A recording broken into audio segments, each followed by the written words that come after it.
Hey, all you Holly weirdos. Mm. In light of what's going on right now, especially within the last couple of months and 72 hours, or if you've been living under a rock, our country is still going through a lot of unrest and change right now. Yeah. And, it's all due to the death. Well, actually, let's call it the murder of George Floyd and countless others before him due to police brutality. And we just wanted to just kind of check in with all of you where we're at and speak up and use our platform, of course. So we just know that these are crazy times. And I mean, right now, as we're speaking outside of our doors, there's still the protests. There's still looting, unfortunately. And I mean, right now I'm hearing police sirens and the LAPD helicopter. So, Price, how are you feeling right now? Well, it's like, I think one of the things that we talked about a little bit is I think it's important to walk the fine line anytime you dabble in the entertainment industry. And for us, or for me and for us as we've talked, I think we want people to still be able to escape, still be able to listen, which we've always been so appreciative of and so baffled by and so grateful for, this little weird community that we've gotten to know and gotten to interact with. And, over these past couple months, so many people have been, really reaching out and so sweet about the impact that just getting to escape has had, but also knowing that escapism is a privilege and that not everyone has that opportunity or that luck to be able to turn their eyes away from what's happening. And so I just, we were talking and trying to find what the best balance is of, an episode that I feel very passionate about all of our episodes, but I also feel very passionate about the murder of our brothers and sisters in the country that we live in. So, I think we've always been very open and upfront that we're learning and we're trying our best, and we're just two people. And we just happen to be in a hotbed right now, but we also happen to be lucky enough to have people who listen to us. And we want to honor their support of our podcast. We want to honor the memory of George Floyd and the people who are protesting. And, something that we've been talking a lot about is that, there's lots of lanes when it comes to a protest, and not everyone can be in every lane. Some people can protest, and some people can donate, and some people can write their congressman, and some people can go and talk to their friends, and that's how they can affect change, and some people can donate their time. So, we just want to always be as sensitive as possible, but be very firm in our support and understanding that this podcast is not what's important right now. That the injustice that people across this country are fighting is what's important. So I don't know. We are in a very fraught time. 100%. We are. It's a very unstable time, and it's a time that we really have to see what's going on around us. And a lot is going to change. Like, we've been talking to Zachariah the Witch, and he's been actually on the forefront protesting, but peacefully protesting. Until things got out of hand is when, he got really upset and wasn't going to contribute to that, And people can protest in many ways. They could peacefully protest alongside their community, but like you said, they could write letters to a congressman. You could also donate. I'm going to read a couple of these places where you can donate. Yeah. GoFundMe.com/George Floyd. Donate to his memorial fund. I did this yesterday, and, I just felt that I wanted to support somehow. I didn't feel comfortable protesting because, I'm a little scared. but I felt like what people were telling me, you could do it in other ways. Zachariah was like, here are a list of places you can help, donate. You can also donate to blacklivesmatter.com. You could also donate to a couple of bond organizations, chicagobond.org, brooklynbailfund.org, and detroitjustice.org. There's also phillybailout.org. So you can help these, individuals that were arrested just for protesting, for, using their right to speak up. Obviously not to help the looters, but a little does go a long way. And for us, we just wanted to take the time just to let everybody know that, we do support Black Lives Matter. Mm-hmm. We do support our Black and Brown brothers and sisters. And we all want us to unite and offer our support as best as we can. So in light of everything, we are still going to post our episode. We're still going to talk about the paranormal. Mm-hmm. We're going to sit down with Kiko, Bailey, and Jeff Wessel, who are actually small business owners. And they own the Mystic Museum and Bearded Lady Oddities shop. So, Bryce and I want you guys to know that we hope that you all stay safe and that you stay positive and that you, also stay Hollyweird at the same time, but take care of yourselves, be kind to one another, and just stay positive, of course. Yeah. Bryce, do you have anything else you want to say? Bye. Bye, guys.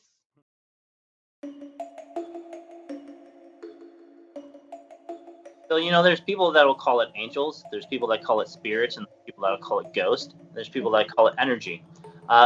So everything is really kind of like up to your own interpretation. But, I kind of has been working late one night remodeling, and I'm pretty sure I heard a ghost that was teasing me. And it was, a great experience, whether it was or was not. It was definitely got my heart pumping, got me very scared.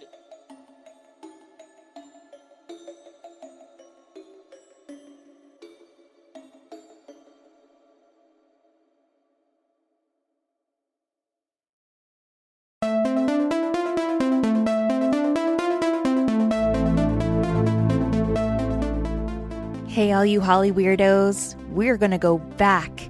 Not back in time, but back to Burbank. If you remembered from our Haunted Burbank episode, you know that we mentioned a little unique shop located off of West Magnolia Boulevard, known as the Mystic Museum and Bearded Lady Vintage and Oddities Shop. Ah yes, the Mystic Museum and Bearded Lady Oddities Shop has everything you need, from taxidermy, spirit boards, tarot cards, and even your occult essentials. But they also come with a few ghosts. Yes, since owners Erick Wessel and Kiko Bailey open up shop, they might have adopted a few unexplainable energies that call the Mystic Museum and Bearded Lady Oddities home. So grab your crystals, your favorite tarot card deck or spirit board, and possibly one of your favorite taxidermy pets, and let's get Hollyweird with Erick and Kiko of the Mystic Museum and Bearded Lady Oddity Shop.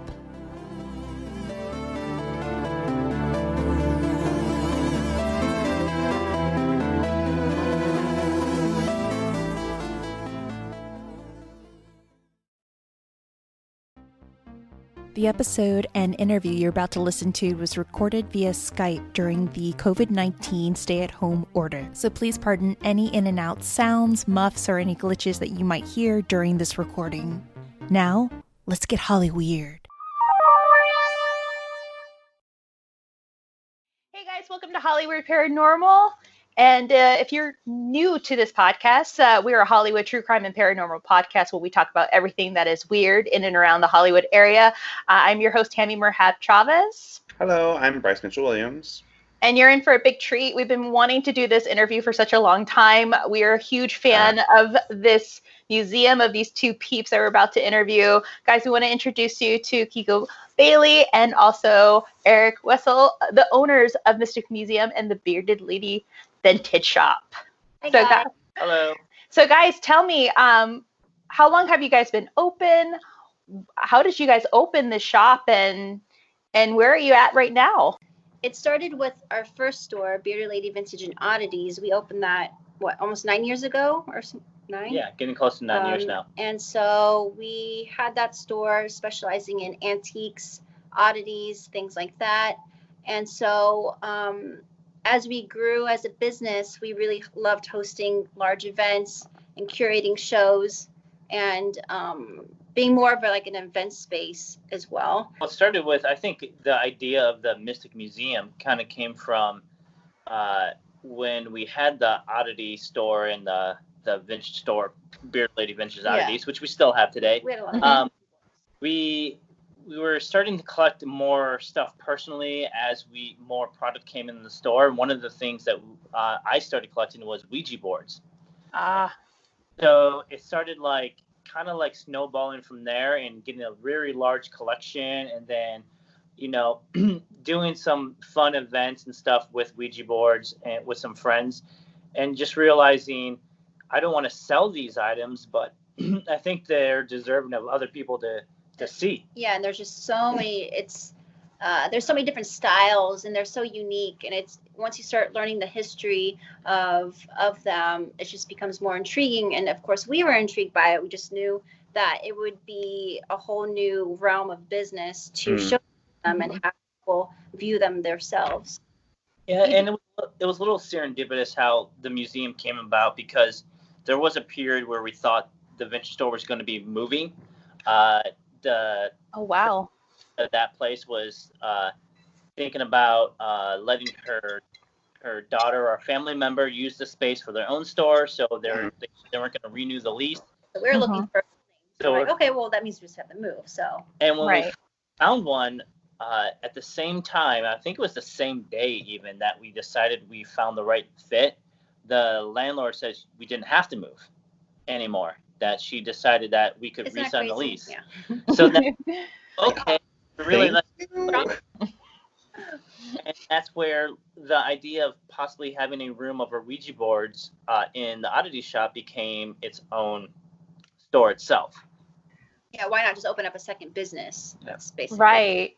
Yeah. Yeah, because it's 2 in 1. Because what a lot of people don't understand is that it's all in the same space. The oddity shop and the museum. It's just it is in the back. Yeah. Separate stores. We just worked around it pretty well, and they're right next to each other. 2 addresses. Because we end up moving the other store next to yeah. So, and then it was just this awesome snowball effect to be able to have them really right next to each other, and that way you're not walking, because we used to send people go 2 blocks down the street. Oh no. Oh wow, yeah. Now it's just go right next door. Yeah, okay. Or you're in the same building. Well, they will still, do anything, even walk 2 blocks to see your collection of Ouija boards. Yeah. But you guys do more than just that. You guys really do educate individuals that come in, about, I guess, how they used to perform funerals and wakes back in the 1800s. And also, you, Erick, you're so passionate about teaching people the history of the Ouija board. You even, I think I read in one of your stories that you do a workshop for Midsummer Scream to teach people, hey, this is the history of the Ouija board. It's not the work of the devil. This is the real deal. The last 3 years, a Ouija board seminar. Yeah, it was pretty well. I think every year it was a packed house in one of their wow.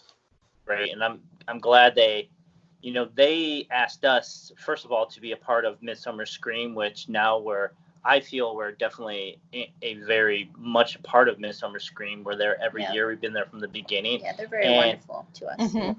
They give us such a large space every single time to work with. And then That's they amazing. said, teach something. Why don't you do a class? Why don't you do a seminar? And I didn't necessarily want to do it as a teaching type of thing, because when it comes to things that are paranormal or metaphysical based, it's more of a belief system rather than teaching somebody right or wrong. So that's why that a seminar would be a lot better and kind of go through the history. And especially a lot of people will teach classes on the belief system and stuff like that, but not a lot of people are teaching about the collecting aspect, because that's where we came from first and foremost, was this antique store and vintage store, collecting them and selling and trading and the value and just the history behind it. That's awesome. And what were you guys doing before you guys opened your store? Oh, long time ago? Yeah, like before the story. How long? Back in the horse and buggy days. I was a waitress. I was serving tables. Yeah, and I was a chef, actually. I was working in restaurants, and I worked at Kat Von D's Wonderland Gallery. Oh, yeah. That's like, yeah. So you knew how to curate. So you both came from a background of, just like the public service industry, and also like you have gallery experience. So, I mean, it just was the perfect path to opening, this location. And it's an awesome location. It's one of my favorite stops off of Magnolia Boulevard in Burbank. For some of you guys that are not located here in Los Angeles, but it's definitely a major stop if you're in, I guess it's downtown or Old Town Burbank, as they call it. Not only you have a oddity shop and the museum, but you actually curate these amazing installations. Slashback video is probably one of my most favorite ones that you've done, alongside with the Sabrina installation you did. I think it was almost a year ago as well. So tell us a little more about your installations and maybe future ones to come.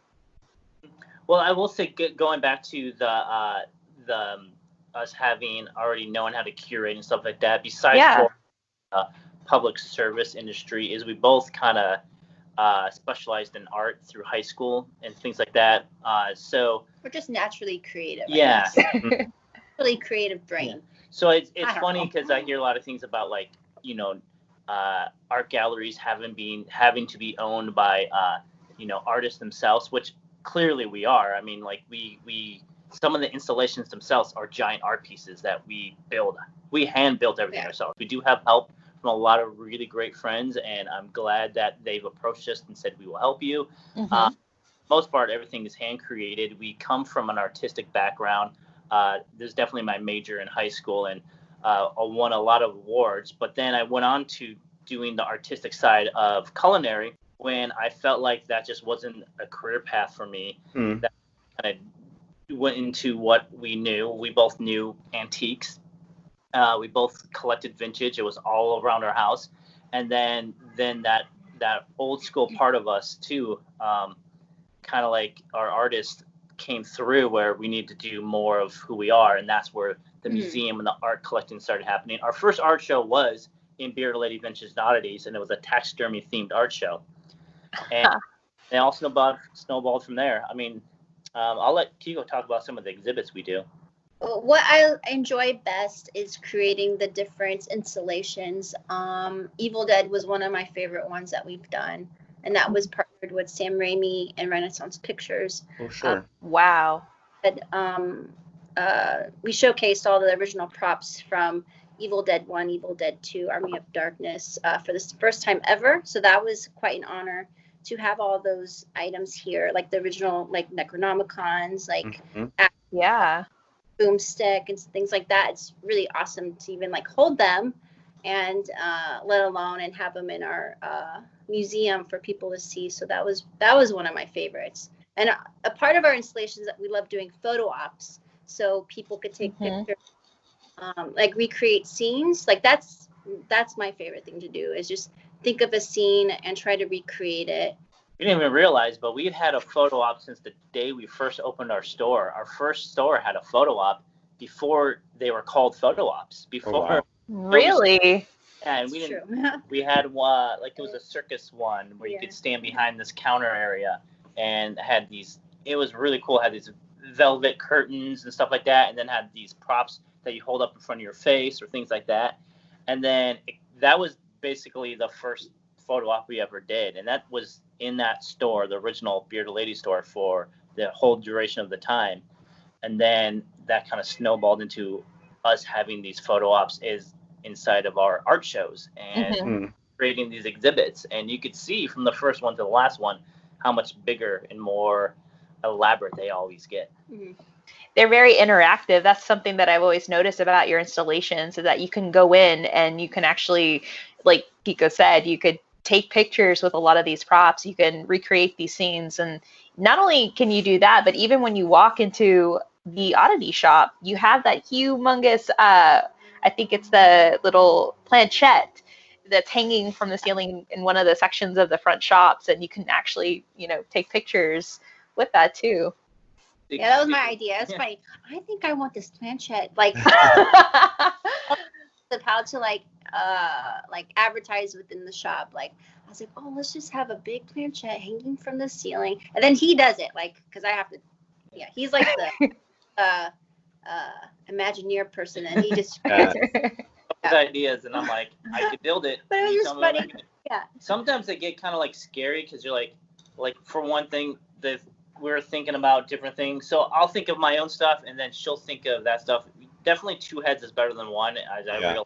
Because when I'm stuck on an idea, she'll always be like, I always like that scene. And it would be the most obscure scene from the movie, but it would be the best one to do a photo op. So now we have I think 6 per exhibit now. But I think she came up with the idea to do the cabin from Evil Dead. Oh, hell yeah.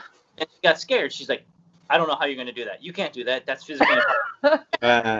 And I'm like, because it was just us two. I can do it. Him on a ladder. Are you talking? Yeah, putting it together. Wow. Sometimes I was holding that thing up, always trying to feel like it seems physically impossible, but we do it. We always manage it, and it's always better than what I picture, which is pretty crazy. So that's why I've learned to trust myself, or trust what we do. Like, no matter what, it always goes above and beyond what we think we can create and what people expect as well. So not only do you have this amazing oddity shop and museum, but it seems like you've also collected more than just antiques. Seems like you collected something otherworldly. You guys have a couple of entities there that like to hang around. Can you tell us a few of those stories of what you guys have experienced, who or what is around the museum and the shop, and how you guys deal on a daily basis with them? So yeah, I guess it all really depends on your personal belief system, but we've had people come in here, and other people that say they felt like they've seen something or felt something, or there's definitely energy that, all very positive. And some people say we have protective energy here, things like that. So, there's people that will call it angels. There's people that call it spirits, and people that will call it ghost. There's people that call it energy. So everything is really kind of like up to your own interpretation. But, I kind of has been working late one night remodeling, and I'm pretty sure I heard a ghost that was teasing me. And it was, a great experience, whether it was or was not. It was definitely got my heart pumping, got me very scared. And interesting. But ultimately, the reason I was scared is because I thought somebody was actually breaking into the. Oh no! I get moved by real people because they're really gonna come and cause harm. Like, I know that them messing with me is a physical thing. When a spirit or entity, it would be more of a metaphysical thing. And it's kind of like putting your hand through an invisible person or something like that. It's just like you can't really feel it. Right. It's all I think mentally fear-based, as opposed to in reality somebody that could actually hit you over the head with a bat or something. I know that's just kind of like where I've kind of like came to at this point in my life. And so it's you could sit in a dark room and you could scare yourself all you want. How not to be that way. Scare, whatever you would interpret it as. Well, I've seen things here. Growing up, I've always kind of felt things. I've seen things. I have premonitions quite a bit. I don't know. It just feels like it's a place that, that they would like here, I guess.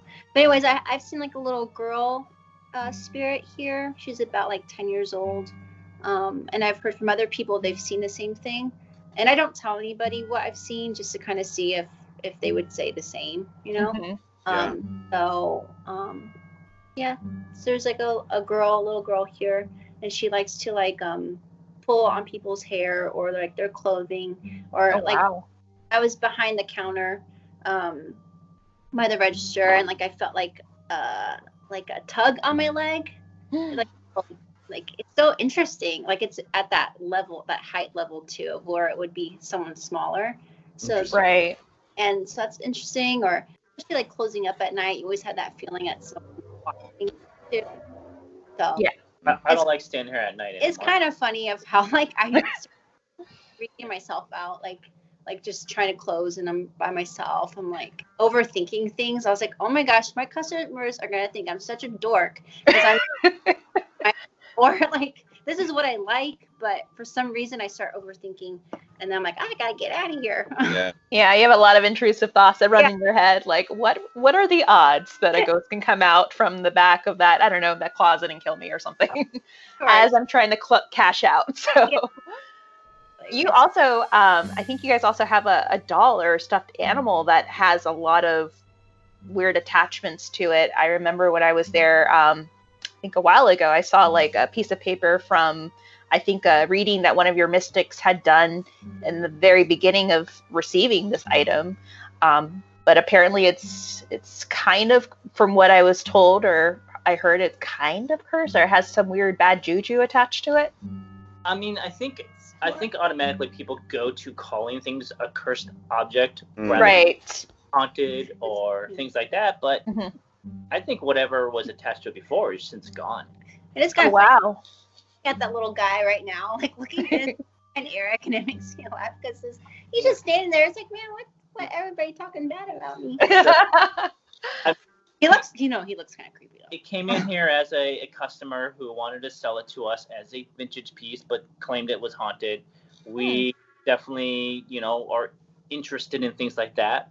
I have a mystic museum and also an oddity store. Things that are considered haunted definitely fit within both realms. And so, there was a friend that did a little automatic writing test on it. And, everything that kind of like came out of that little writing, automatic writing session also came through during a private ghost hunt that happened here. And they got the same exact information. It was very... Yeah, they got the same information, even though they don't know of one another. They don't know anything about, the same experiences. Yeah, we hid the piece of paper before the ghost hunt, so they could. Wow. Oh, good.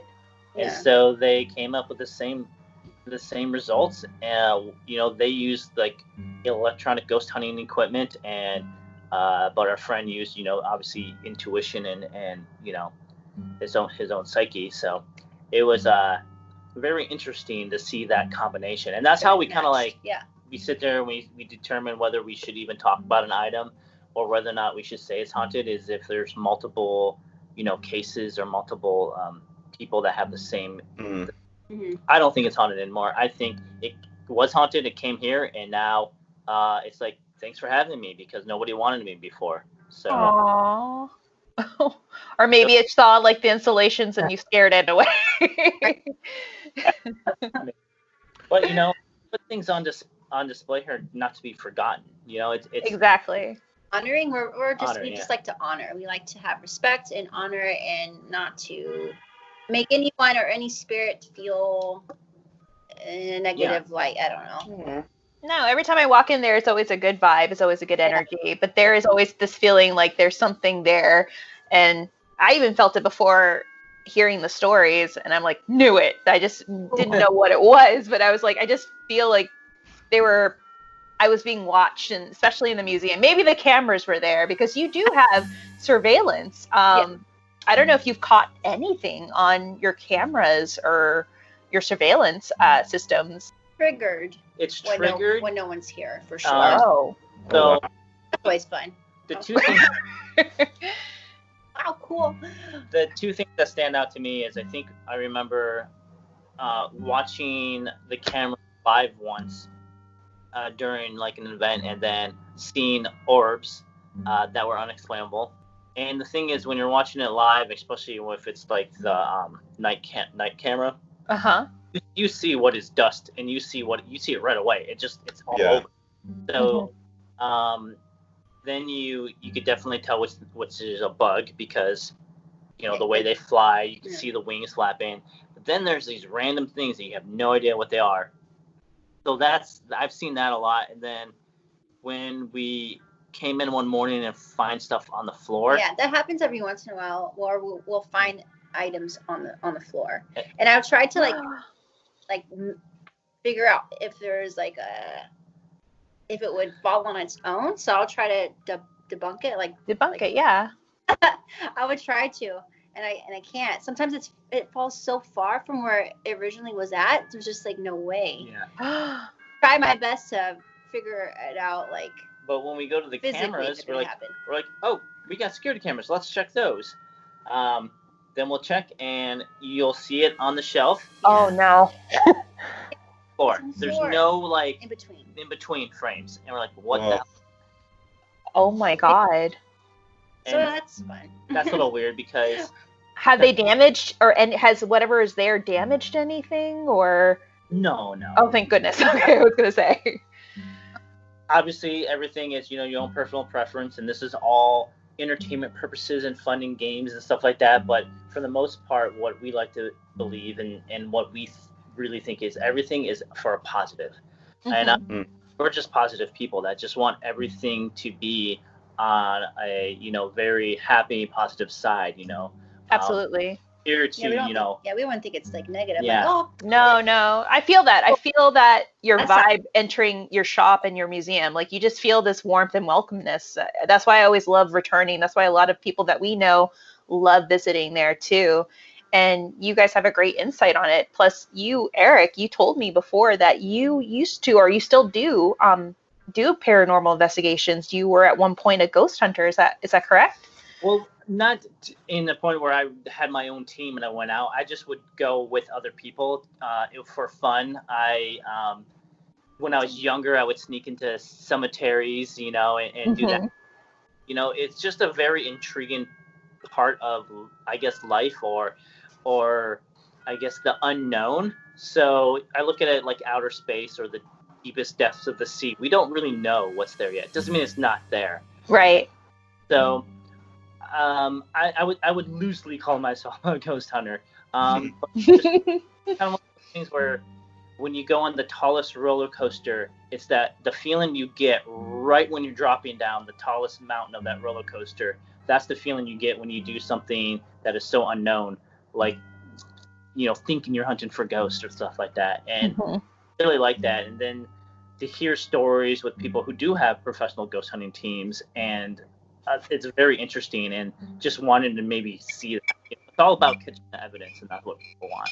One thing before you pass away is find out if you can see that evidence. Is it clear to you? Is it not clear to you? No. So it's very interesting to me. That's why we love talking about it, because it's inconclusive, and that's what we like to tell our listeners. Like, we are never going to have like absolute concrete evidence. But it's always open for discussion, and it will always be inconclusive. We're never going to have the right answer. I don't think it wants us to have that answer while we're living. We're going to learn that answer eventually after we pass, unfortunately. Yeah. I have a couple of stories here too on my notes. So I'm going to go through several that I remembered listening to. There's a story of your prop witch that I think it was you, Kiko, that purchased it from an auction in Universal or one of the production stages. Is that correct? And that also has like some spirit attachment to it, or so it claims to have. So we bought it from an actual store that was here on Magnolia Park, and that owner got it at a Paramount Studios auction. Oh, got you. Okay. They bought it in the auction in the early 80s, and it's been in their store ever since. And being the fact that we are also vintage Halloween collectors and stuff, that witch is actually a folk art of something that is very similar to the way they would make, paper mache jack-o'-lanterns in the 30s and cool. Older. So it was first intriguing at first because it was definitely more of a vintage Halloween collectible. But then knowing that it was probably made as a prop, probably something that was in like a store window in a movie or TV show, which I'm still trying to figure out. Yeah, we don't know. Yeah, we don't know where it's particularly from. And then it came to light that I don't know how it happened. It was somebody was doing something in the store, and where they pretty sure that one of the things that came through was coming through the witch. Whoa. So wow. Yeah. And I always felt like a presence with her. There's just something about her. Have you been in the store? Have you seen her? Oh yeah. Yeah. Oh, I've seen her. Oh, I've seen Sis. And it's funny because a lot of people have told me who are very sensitive, especially your mystic that used to work there, Dylan. He said it was like a female presence, like it was a female presence that was attached to that witch that a lot of people would pick up, but they couldn't tell like where she came from or what happened or why she's attached to this one specific item. So that was a very interesting story. Let's see, another one that I have here. There was apparently a story of a bouncer that's connected to one of the items in your museum. I think it's the mantle. There's a mantle there that you guys have, and there's supposedly a bouncer that watches the museum. Yeah, I'm particularly attached to anything. He hangs around over there. He hangs around, yeah. This was a psychic medium friend that was here visiting, who came through her and saying, you have a protector here. You have somebody here that's watching over the store, was a bouncer in real life, and technically your bouncer right now. Which is really cool. Dang, that's cool. You're like, great, we don't have to spend extra on more security. We have it right here. Has anyone made communication with that specific energy, or have any of that medium that said it? She talked to him briefly while we were just in the conversation, and she turns around and just like starts talking. It's like that was him. Oh my gosh. Well, that's good that you guys have, these spirits like watching over the shop. That's good to know. Yeah. And then the other story, this one I actually collected a few months back with your amazing manager, Vanessa. And it seems like you guys invited someone else into the shop that was otherworldly, but you guys had a collection of, I think they were mourning pins. And it wasn't just her, but another associate had seen someone, a gentleman, that may have been attached to these pins. Huh. I don't remember anything about a gentleman being attached to these pins. I've seen it. Oh, have you? Oh. Yeah. There are actually items that are for sale in the Oddities shop. Yeah, I mean, we just saw him over there. It was by the pins, and so. Oh, I don't remember this story. Yeah, you don't know the story. This happened not too long ago, and I knew Vanessa was kind of sensitive. I could just, if she sees something, I love just like, hey, and I could tell when she sees something, and like at one time we saw the same thing. Same time, and I knew she was not about to tell me, so I had it. So I was just like, "Hey, girl, I know you saw something," and it's like, it's interesting because it's like arms. We both saw like it's like almost like white, like someone wearing like a white long sleeve shirt, and you just see hands, which is so yeah. So it's just like from like the shoulders down. And you just see like some arms, and it's over by the pins, which was so strange. But we both saw it, and then she's seen. I think it's the same guy because she also saw a man. I think she said he was wearing a hat, but it was like maybe torso up. So he's only showing us like parts of not his full body, which is very interesting. But she saw him like by another cabinet, so he's always kind of near like our curio cabinets and whatnot. Mm-hmm. So I don't get too much from him. It's just more like, oh, there, what's he doing, So it's interesting. Yes, that's what she mentioned. She saw him with you by the pins, and then I think it was the other time the bar area in the museum, and it was always like from the waist up she would see him. Yeah. And there was an incident too where she was working with another gentleman. I think they were opening or closing, but she noticed one of the Ouija boards that you have like for sale, like if one of them fell forward, and when she went to go grab that one that fell forward, the rest of them had fallen on her. Oh my gosh, I think that was gravity at that part. I think she would. Sometimes when you hyper focus on things like that, you tend not to debunk things. In the paranormal world, and especially you guys know this. First and foremost is figure out why. Try to it's probably recreate. not Yeah, I real. try to recreate Yeah. the scenario of how it would fall. That's why I like to do it. Even like I jump up and down next to it. And I try to do to make it move again. In a sense. Yeah. Doors fell every single day. Yeah, but it's because it's a Ouija board. It's one of those things where we instantly, even when we first opened our store, we were a haunted store just because we had old creepy antiques. Right. No, it's just that vibe you get. It's a lot of people think that just because it's a Ouija board, no matter what, it's haunted. Yes. And for her having whatever experiences she had mixed in with those falling and being a Ouija board, I think that particular incident is just gravity. Yeah, but she saw the other. Yeah. Right.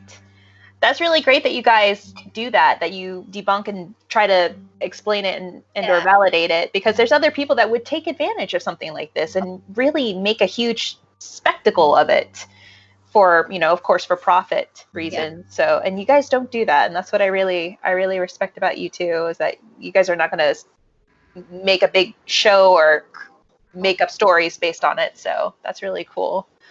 I know like the last time I was there, you guys had a workshop with Bloody Mary, who is the voodoo queen of New Orleans, and she kind of led a mass group into a seance. And yeah, we heard a little girl laughing, I guess, by one of the doors. You have like this, I think it's a vintage door. It's like a green old doctor's door. Mm-hmm. And I heard of a story too where I think it was either you, Kiko, that you or someone else saw like a little girl peeking through the glass, or could see someone walking through the door. And I think it's the little girl that might be attached to that door. But we heard a little girl laughing. And then I think towards the end of the seance, there was this little business card that was on a little shelf, and it just out of nowhere flipped off of the shelf. Like it looked like someone just kind of like flickered it away from the shelf. So that was also unexplainable. Yeah, that's so interesting. Mm-hmm. Do you guys ever have noticed, especially now due to this pandemic, have you noticed a heightened chain of events there in regards to the entities that might be around your shop, or it's just same old, same old? I think less. Wow. What do you think that is? I'd say because there's, you need, it's like driving a car on a dirt road. If you don't, the car's not on there, you're not going to see the dirt kick up. You're not going to see the dust in the air because there's nothing kicking up the dust in the air. The way I look at it, there's just, everyone's at home being calm. So I think everything is being calm. So, right. People are not coming in and out, bringing their own energies in there. And bringing their own personal baggage, of course. Yeah. So, guys, where do you guys see the store opening post-pandemic? How are you guys going to coordinate the interactive installations with the museum? So that's a good question. Yeah, because we don't really watch of. They're not telling us too much. Everything that it's just right now it's curbside. Yeah, that's all we got. And so what the it changes every day depending on what the governor says, depending on what Burbank says. It's always changing, and they're also going back and forth with each other. There's not a direct line to check everything out, so we have to take it day by day. Yeah, I mean, it's just this is all new to everyone, so of course it's going to be. We obviously are a place where we want people to come and see. We're a storefront. We have a storefront. This is for people to come. We're trying our best to stay, relevant with our customers by offering, IGTV and things like that and stuff for them kind of like still kind of be a part of this. We do have ideas of things we want to do in the future that'll be perfectly healthy and safe and legal. And then when we reopen, we're probably going to do a slow process when we're allowed to. We just don't know when it's going to be, so it's hard to plan everything. They always say one day, and then that date comes on, and then it's like another month later, then another month later, then another month. So, we'll see. We'll see what happens. I mean, we'll still be here. Yeah. We're not going anywhere. Good. I know, because I remember like Geeky Tees down the street left, and I was like, "Come on, man! I don't want to see anyone else being kicked out of the street." We're super hard for small businesses. This is like it's so unfathomable to be closed for what? It's been 3 months now. Yeah. Almost 3 months. Yeah. 4 months. Like, this is crazy for us not to have any foot traffic for 5 months, or it could be longer. It's crazy. Yeah.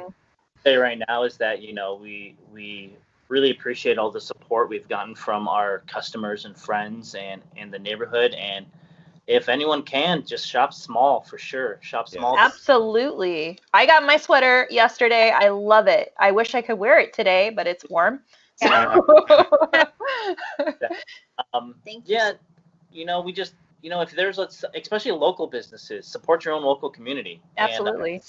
And a lot of people that are getting left out of this, you know, we do hear a lot about supporting local businesses, and especially small businesses, which I think need to happen, because those are where you're going to get the more unique stores. Those are where you're going to get the things that, you know, I think drive artists and inspire people. Really unique small stores. But what it is also, you know, the artists, the tattoo artists, the hair salons, you know, the movie industry, the musicians, they all are going to suffer sometimes even longer than a lot of people. Movie industry is not going to open for a while. Concerts aren't going to happen for a while. A lot of our friends and families, their career was based off of that, and I feel sad. And I think if you find a local business that also helps support those type of arts, definitely look into doing whatever you can. Just buying one thing for $1, you know, it's going to help people out. So. Yes, it's so good to see, you know, so much support pour in, especially into your establishment and everyone else who has a small business. I've been seeing a lot of that support, and just so happy that you guys are still staying afloat and moving. And you guys still have your online store, right? Yes, yeah. So that's focusing on, and it's really great, and we're able to come out with new products like the shirt you just bought and stuff like that. Oh, hell yes, guys. You guys need to see the new sweater they came out with. Like, I was willing to sweat in it today. It just gets warmer within the afternoon, but yeah, it's pretty awesome.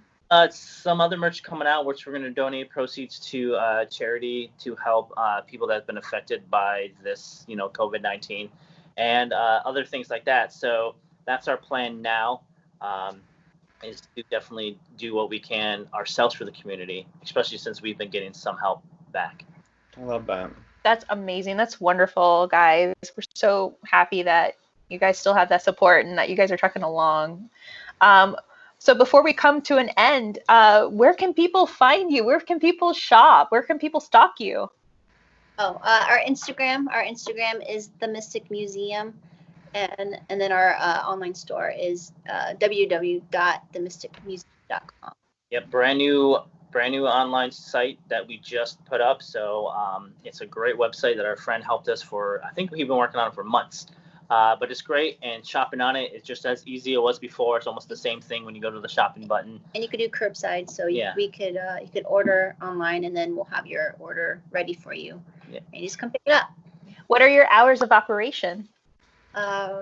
So for pickup curbside, I think it's Monday through Saturday, 1 p.m. to 6:30 p.m. is where you could come and pick stuff up. We're working here every day because we just have to work. Keep hustling. Keep hustling. Gotta stay focused. But besides for that, if you follow the Instagram, both the Mystic Museum and Beer Related Vintage, you'll see fun activities we're doing. We're taking old content that we have and we're re-editing it to post on IGTV with our little, you know, intro videos and headers. And so we're doing live oddity auctions every Monday. Nice. We're trying to, you know, just have fun with it, you know. Oh my God! I saw one of the auctions. It was what car was it? What was it exactly? Was it a prop for a specific show? The car that's for sale? Yeah. It was the Munsters Dragula. So I did as close to an exact replica as I could, life size. Extra would be. That is so cool. Yeah, heavy. It's just a model. Carry this thing, man. It's one of those things where it felt like it'd be a great opportunity to offer it for anyone who is a car collector or just a model or a monster collector in general to have for themselves. And so we just put that up there. Pretty fun. That's amazing. That's one of the things where one of the photo op things that I built for that show where I thought I was in over my head, and I was like, can I get this? Oh yeah, it was the family goals one, right? Yeah, it has real dragster wheels on it too, and so and a real coffin. So I try to be as authentic as I could with the pieces in it, and that's kind of what I think we're also known for with our exhibit, is trying to be as precise and authentic as we can. Will you guys be doing any virtual exhibit tours on your IGTV? We just did one with Midsummer Scream for Slashback Video. Nice. And Slashback Video will be extended, so hopefully we'll have it up for a couple months after we're allowed to open. And so that's going to be the exhibit that will be here when we're allowed to reopen. Mm-hmm. Probably do our own extended virtual tour. It'll probably be a live tour because we think it's really fun and be able to answer questions with people coming soon. So. Awesome. Well, thank you so much, guys, for joining us today and for talking ghosts and about your amazing establishment. Guys, it's really simple. If you go on their Instagram, you can find their shop on their bio. You click on it, you shop. You can do a curbside pickup. I did mine yesterday. It was super simple. And yeah, it's just very quick. And also support your local businesses, support the shop, and support the weird, of course. So thank you, guys. Thank you, Erick and Kiko, for sitting down and speaking with us. Thank you. Thanks. See you guys later. Bye, guys. A very huge thank you to Erick Wessel and Kiko Bailey of the Bearded Lady Oddity Shop and Mystic Museum. If you live in and around the Los Angeles or Burbank area, definitely make a trip to Burbank and check them out. They're located off of 3202, 3204 West Magnolia Boulevard. Follow them on Facebook and definitely follow them on Instagram at Mystic Museum. And if you don't live in and around the Los Angeles or Burbank area, then you can virtually shop at their store at www.themysticmuseum.com. Browse, see what they have. They have a lot of amazing stuff, apparel, artwork, you name it, they have it. Support small businesses and definitely support this awesome shop. We also have some exciting news. Join us for an exclusive discussion with host Josh Mankiewicz about his podcast, Motive for Murder, with Good Pods. That's the new podcast social network. I mean, even Kim Kardashian is on there. Who knew? We be fancy. It's easy, guys. You can actually search for Good Pods on your app store and search for Motive for Murder in the search tab of Good Pods. Then you could submit your questions on the discussion tab before noon Pacific Daylight Time on June the 10th. It's super simple. If Bryce can do it, anyone can. And of course, another huge thank you to our Patreons. Without your support, we wouldn't have this podcast. And it's because of your donations that this episode was made possible. You guys produced it, and thank you. Speaking of Patreon, if you want to become a Hollyweird producer and help produce Hollyweird Paranormal, you can. Just for as little as $1 or more per month, you can help produce our podcast. Head on over to www.patreon.com for more information. We also like to recognize our new Patreons. We want to thank Amanda Paul, Victoria Nielsen, Natalie Peckin, and Lisandro Reyes. Thank you guys so much for your support. We are so happy that you're Hollyweird. To find out more information about Hollyweird Paranormal and about your hosts, then head on over to www.hollyweirdparanormal.com to learn more. Also get caught up on past and current episodes and seasons through our website. And take a trip and browse through our merch store. Check out the new retro threads and graphic designs by our friend Noisy Project. If you love Hollyweird Paranormal, we'd love for you to subscribe, rate, and give us an awesome review on iTunes. It really helps us out a lot, and it helps us become a little more visible. Can't get enough of Hollyweird Paranormal? Then stalk us on Instagram and Facebook at Hollyweird Paranormal and Twitter at HWP Podcast.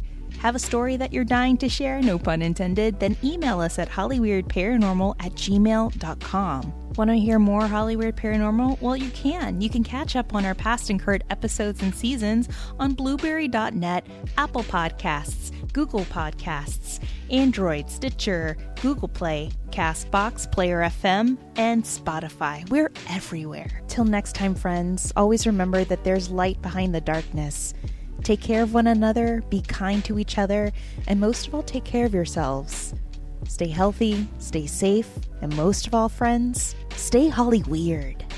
Till next time, now turn up the volume and enjoy the rest of Purple Skies by Beats by Agomi.